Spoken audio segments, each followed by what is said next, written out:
Cancer వ్యాధి పట్ల ప్రజల్లో అవగాహన తీసుకురావడం వల్ల వ్యాధిగ్రస్తులు ధైర్యంగా చికిత్స చేయించుకుంటే క్యాన్సర్ను జయించవచ్చని red cross society chairman Y D Ramarao, Medicover hospital surgical oncologist doctor Prashobh పేర్కొన్నారు. కాకినాడ ఏడీబీ రోడ్లో గల మెడికవర్ హాస్పిటల్లో వరల్డ్ క్యాన్సర్ డేను పురస్కరించుకుని హాస్పిటల్లో ఏర్పాటు చేసిన క్యాన్సర్ అవగాహన ర్యాలీని ముఖ్య అతిథి వైడి రామారావు ప్రారంభించారు. ర్యాలీలో హాస్పిటల్ వైద్యులు, సిబ్బంది ప్లకార్డులు పట్టుకుని ర్యాలీగా ముందుకు సాగారు. అనంతరం జరిగిన మీడియా సమావేశంలో వైడి రామారావు క్యాన్సర్ ప్యాకేజీల పోస్టర్ను ఆవిష్కరించారు. అనంతరం క్యాన్సర్ వారియర్స్ను ముఖ్య అతిథి వైడి రామారావు, వైద్యులు doctor Muralidhar, doctor Prashobh, doctor Prithviraj, Medicover వైద్యులు శాలువా కప్పి మొక్కను బహుకరించి ఘనంగా సత్కరించారు. ఈ సందర్భంగా వైడి రామారావు, డాక్టర్ ప్రశోభ్లు మీడియాతో మాట్లాడారు. ఈ కార్యక్రమంలో మెడికవర్ వైద్యులు, వైద్య సిబ్బంది పాల్గొన్నారు.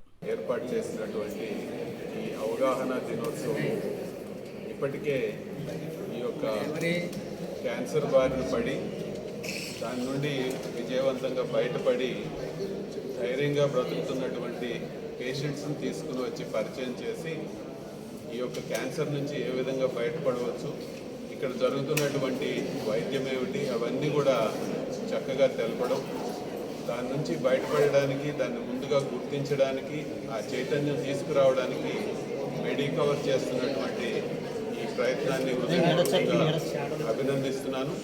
భవిష్యత్తులో కూడా దీనికి సంబంధించి వారు చేస్తున్నటువంటి కార్యక్రమాలని విజయవంతం కావాలని ఆకాంక్షిస్తున్నాను. చాలామంది అలవాట్లు ఉంటాయి, పొగాకు కానీ, ఈ సిగరెట్ కానీ, స్మోకింగ్, ఇవి మనం ఎక్కువ చూస్తున్నాం. మగవాళ్ళు చిన్న ఇప్పుడు ఉన్న 10th క్లాస్ పిల్లల నుంచి కూడా చిన్న వయసులో, అంటే 22-23 సంవత్సరాల్లోనే ఇప్పుడు చూస్తున్నాం. ఇంతకుముందు 40-50 ఏళ్ళు దాటితే చూసిన క్యాన్సర్లు ఇప్పుడు చిన్న వయసులోనే వస్తున్నాయి. సో అంటే మనకి ఎన్ని సినిమా హాల్లో కానీ బయట ఎంత అవుతున్నా కానీ ఇంకా ఈ స్మోకింగ్ అంటే టొబాకో ఇన్ ఎనీ ఫార్మ్స్, అంటే స్మోక్లెస్ టొబాకో అంటే ఖైనై, జర్దా, అలాంటి స్మోక్ టొబాకో అంటే సిగరెట్, బీడీ, చుట్ట. ఇది పబ్లిక్లో ఈ సందర్భంగా మళ్ళీ చెప్పాలనుకుంటున్నాను.